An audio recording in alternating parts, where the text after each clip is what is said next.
So, good morning, everybody. Welcome.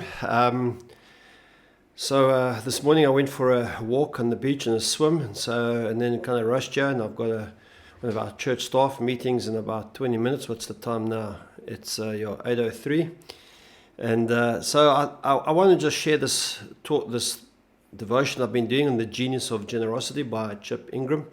You can get these devotions and you can do all the stuff yourself, but I just enjoy getting to share some of my discoveries around this stuff, and they're all on the YouVersion Bible reading plan and app. So in today's talk, Chip Ingram is talking about the idea of sacrificial giving.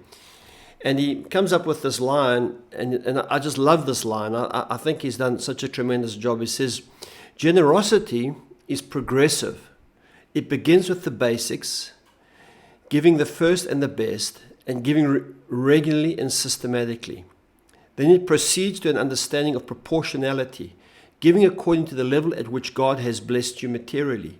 But even more significant is the heart behind the gift.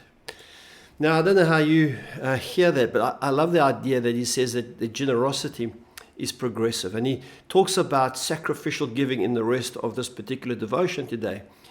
And he speaks about one of the verses in 2 Corinthians 8. It probably is one of my favorite verses when it comes to the idea of an example of generosity. And it's the story of the Macedonian believers, that is the church near the city of Philippi. And they hear of this famine in Jerusalem. And Paul describes how these Macedonians responded to the need in Jerusalem, the famine. And this is what he says in 2 Corinthians 8. He says these words, and I'm reading from the Message version. He says, the pressure of what was happening in Jerusalem triggered something totally unexpected, an outpouring of pure and generous gifts. I was there and saw it for myself. They gave offerings of whatever they could, far more than they could afford, pleading for the privilege of helping out in the relief of poor Christians. I mean, it's really interesting. It's a little bit when I've kind of begun to notice around some of the bushfires in Australia, just how around the world people are responding to this incredible disaster that's taking place there. You know, when I think about this whole aspect of giving sacrificially, it really is quite challenging. And then again, I love what Chip Ingram writes about it, and kind of really takes this sort of potential pressure and this coercion that sometimes we are under when it comes to giving. And he writes these words towards the end of the chapter. He says, we can give in a way that doesn't affect us. Our lifestyle isn't impacted, our plans aren't altered, and we can still buy everything we were going to buy anyway. That still counts as giving and can still be considered generous, but it isn't sacrificial. I really love that. You know, I think that there's no pressure being laid on it. He's not kind of putting a thing that we all have to give sacrificially, and when we're giving where it doesn't really affect us, he still says it's generosity, but he says it isn't sacrificial.